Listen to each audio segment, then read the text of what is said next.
उन बर्फीले पहाड़ों में बिना खाने के 72 दिन तक रहना पड़ा था। अपने घायल साथियों को अपने आंखों के सामने मरते हुए देखना पड़ा, यहाँ तक कि जिंदा रहने के लिए अपने ही साथियों की लाश खानी पड़ी थी। क्या हुआ था आइए जानते हैं। 13 अक्टूबर 1972 और इसका शिकार हुई थी उरुग्वे के ओल्ड क्रिश्चियन क्लब की रग्बी टीम चिली के सेंटियागो में मैच खेलने जा रही थी। उरुग्वे एयरफोर्स का प्लेन टीम के खिलाड़ियों और अधिकारियों के साथ उनके परिवार और मित्रों को लेकर एंडीज पर्वत के ऊपर से गुजर रहा था। प्लेन में कुल 45 लोग सवार थे। उड़ान भरने के कुछ देर बाद ही मौसम खराब होने लगा था। एंडीज के सफेद बर्फीले पहाड़ों में पायलट को कुछ नजर नहीं आ रहा था। मौसम खराब था और पायलट को खतरे का एहसास होने लगा था। करीब 14,000 फीट की ऊंचाई पर पायलट अपनी पोजीशन मिस कर गया और एक ही पल में एयरक्राफ्ट एंडीज पर्वत की चोटी से टकरा गया।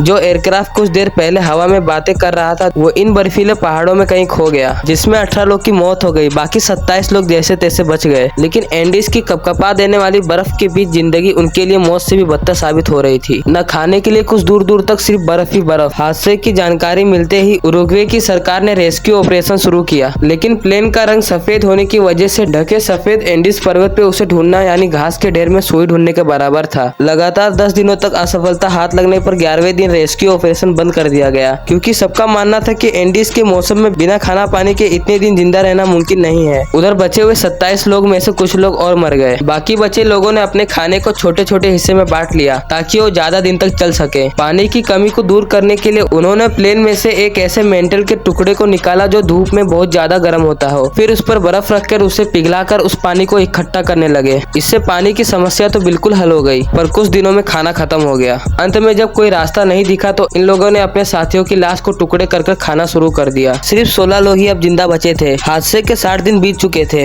मदद की कोई उम्मीद नहीं दिखाई दी तो इस बदनसीबों में शामिल 2 खिलाड़ियों नेंडो पेरेडो और रॉबर्ट कैनेसा ने सोचा कि यहाँ पड़े पड़े मरने से अच्छा है कि मदद की तलाश में निकले। हालांकि बहुत मुश्किल काम था। 60 दिनों के अंदर दोनों का शरीर कमजोर हो चुका था। बर्फ पर ट्रेकिंग करने के लिए उनके पास कोई साधन नहीं था और इन दोनों ने हार नहीं मानी। उन्होंने ट्रेकिंग शुरू कर दी। इन दोनों ने लगातार 12 दिनों तक ट्रेकिंग की। इन दोनों ने एंडीज पर्वत को पार करते हुए चिली की आबादी वाले क्षेत्र में पहुंच गए, जहां दोनों ने रेस्क्यू टीम को अपने साथियों की लोकेशन बताई। इन दोनों खिलाड़ियों ने अपनी जान तो बचा ही ली, साथ में अपने साथियों की जान भी बचा ली। हादसे के बाद 1974 में एक किताब लिखी गई जिसका नाम अलाइव था, जिस पर 1993 में निर्देशक फ्रैंक मार्शल ने फिल्म भी बनाई थी।